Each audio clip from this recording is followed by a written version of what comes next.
Good day everyone. I am Marvin Infante from Mic 3 at ngayon ay i-discuss ko ang general rules in formulating test questions as well as the nature of test questions. Ito ay sa aming subject na lie detection technique o mas kilala sa subject code na FC 105. So, let's proceed. General rules in formulating test questions. Number 1, question must be simple and direct. Ibig sabihin nito, ang mga tanong daw ay na itinatanong sa subject ay kinakailangan simple lamang at direkta. Number 2, they must not involve legal terminologies. Ang ibig sabihin nito ay ang mga salitang gagamitin sa pagtatanong sa subject ay kinakailangan hindi gamitan ng mga legal terms. Kumbaga dito, dapat ay talagang simple lamang, hindi yung mga salitang tangang examiner lamang ang nakakaintindi. So, sunod, they must be as simple and as short as possible. Ibig sabihin, yung mga tanong na itatanong sa subject ay kinakailangang maikli lamang at simple lang upang maintindihan ng maayos. Sunod, dapat daw ay answerable by yes or no. Ibig sabihin, ang tanong daw ay sasagutin ng yes or no, sa Tagalog oo o hindi. Panglima, they must not be accusatorial. Ibig sabihin, kapag si examiner ay nagtatanong nasa subject, dapat daw ang tono, pananalita o mismong pagkakabuild ng sentence ay hindi para bang inaakusahan na si subject. Ika-6, their meaning must be clear and they must be phrased in a language that the subject can easily understand. Ibig sabihin nito, ang nilalaman daw ng tanong ay kinakailangang malinaw at nakasulat o nakasalaysay sa lingwaheng alam ng subject. Kung Bisaya ay Bisaya, kung Tagalog ay Tagalog. Sunod, they must never contain inference which presupposes knowledge on the part of the subject. Ibig sabihin nito, ang tanong daw ay hindi dapat magtaglay ng anumang hinuwa na maaring magpalagay ng kaalaman sa bahagi ng subject. Sunod, they must refer to one offense only. Ibig sabihin, sa examiner daw ay kinakailangan mag-focus lamang sa isang offense o kunyari, ang under investigation about sa theft. Hindi pwedeng magtanong sa examiner kay subject na iba pang crime na maaaring nagawa o na parsitipitan din ni subject. Sunod, they must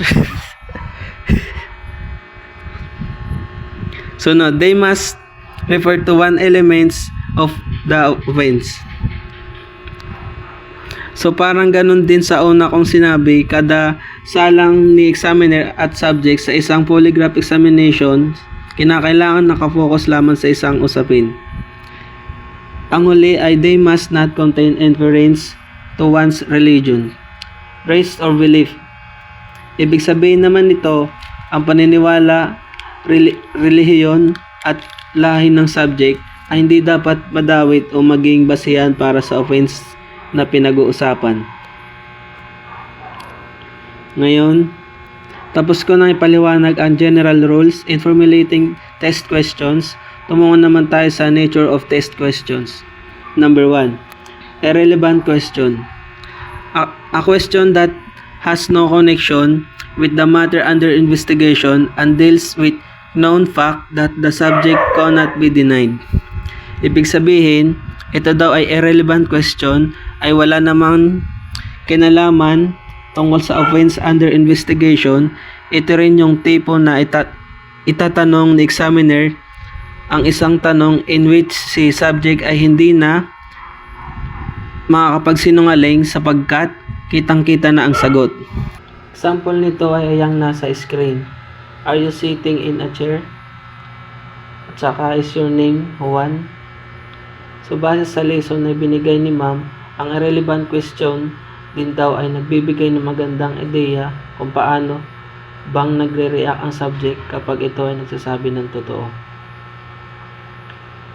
Number 2, symptomatic questions is designed to ensure that the examiner will not ask unreviewed questions or that the examinee is not afraid that the examiner will ask unreviewed question.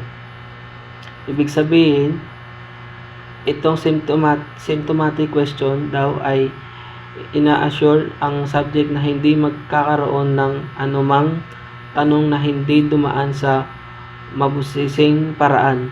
Kumbaga lahat ng tanong ay nireview na bago pa isalang si subject upang tanungin. Ang example nito ay, are you completely convinced that I will not ask you a question on this test that has not already been reviewed? At is there something else? Are you afraid I will ask you a question about, even though I have told you I would not?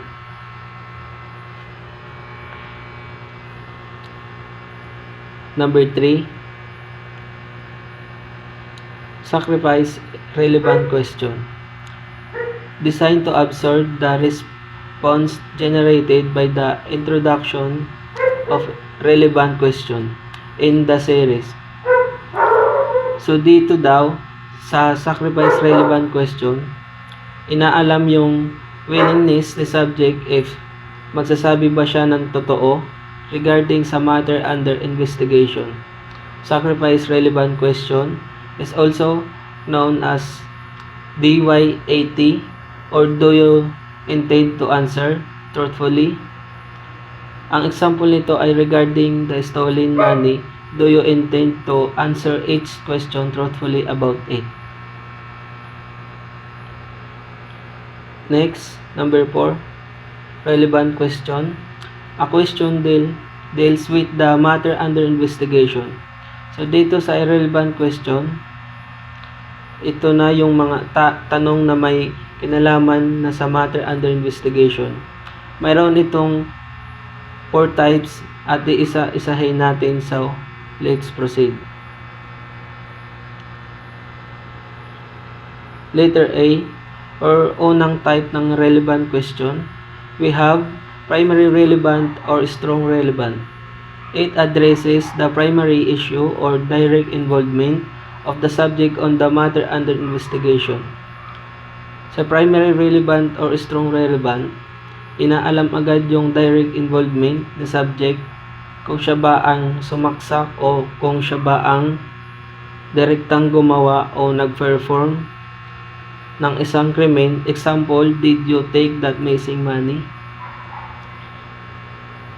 Letter B, secondary relevant or weak relevant deals with the physical acts that support the primary issue.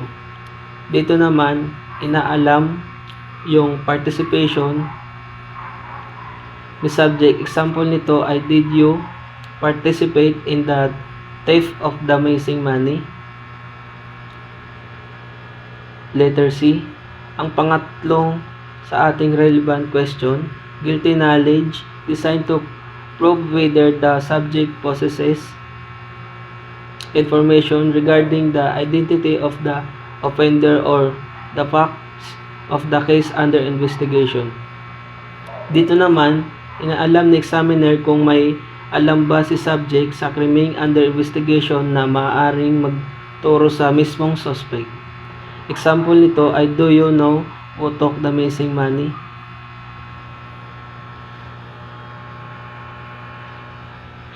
Letter D,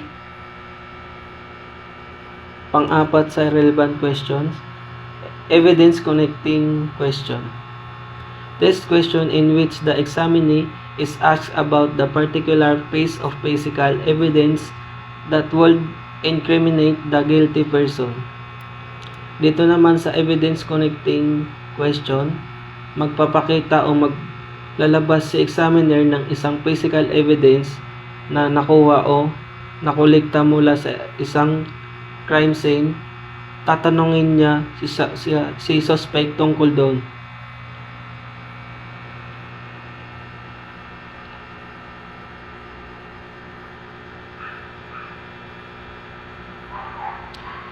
Dito sa huling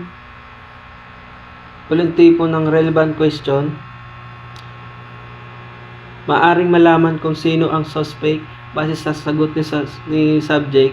Example nito ay, do you know where any of that missing money is right now?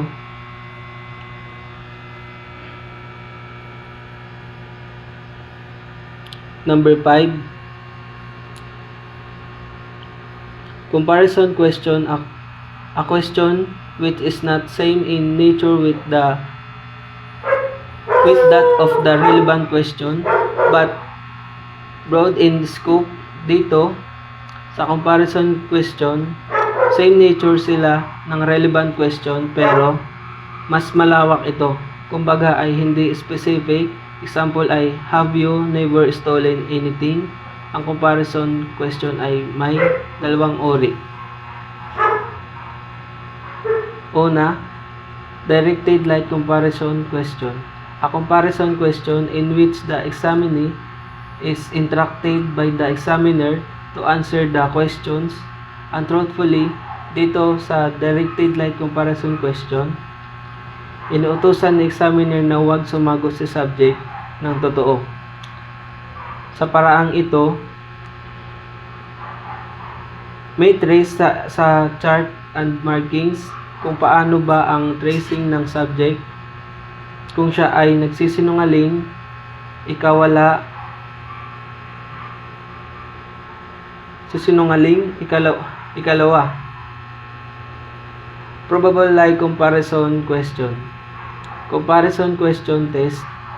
The interaction are designed to induce innocent people to answer in the negative, even though most are lying. So dito sa probable lie comparison question, inuudyok na sumagot ang isang tao na negatibong paraan. Usually daw, kasinungalingan ang sagot ng mga ito. Number 6, control questions are used for purposes of comparisons of compassion.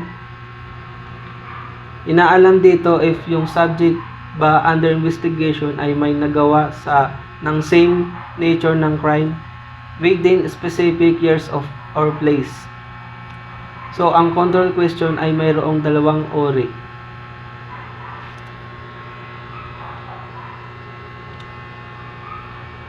Una ay primary control questions. Recalls the offense done from the time of childhood up to 3 to 5 years before the occurrence of the present offense being investigated. Ibig sabihin nito, sa primary control questions, inaalam if si subject ba ay may nakomit na same crime mula noong kabataan niya hanggang 3 to 5 years bago mangyari ang krimeng iniimbestigahan. Example nito ay before reaching the age of 25, have you ever stolen anything? Ikalawang uri ng control question, secondary control question. More specific in nature, it is based upon another sort of wrongdoing which will enhance the subject opportunity for responsiveness. Dito naman, sa ikalawang uri ng control question, inaalam naman if si subject ba ay nakakommit ng same nature ng crime within a particular locality. Example nito ay, have you never stolen anything from this locality?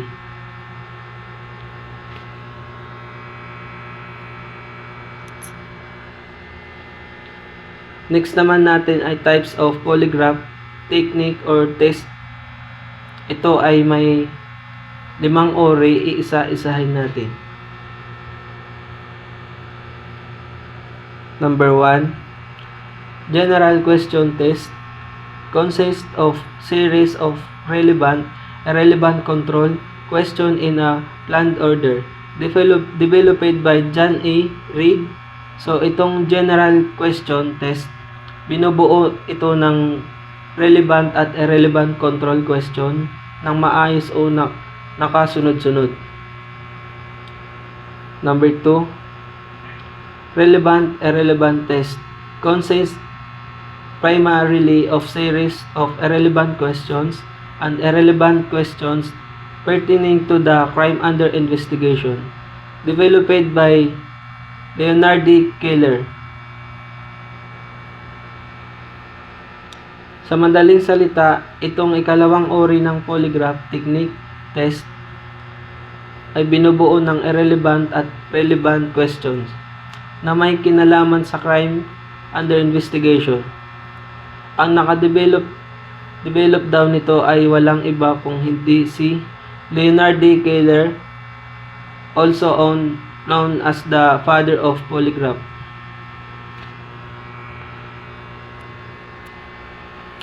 Pangatlo, peak of tension. Test consists of only one relevant and series of irrelevant questions. So, itong pangatlo ay binubuo ng isa lamang ng relevant question and the rest ay irrelevant na. I am padding question before and after the relevant question. Pang-apat, guilt complex test. A totality fictitious incident but a similar nature to the matter being investigated and make him believe it is real.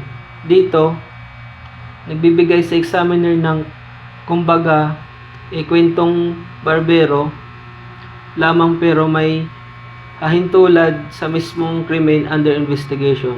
Inaalam dito yung reaksyon ng maraming matrace kay subject. Panghuli, number 5, silent answer test. Subject is instructed not to give any verbal answer. The subject will only answer in his or her mind.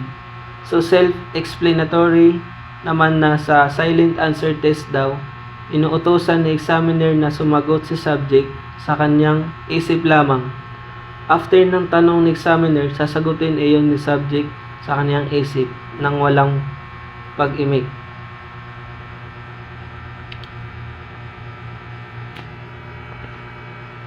Yun lamang po at muli ako si Marvin N. Puhante from Mike 3. Maraming salamat po.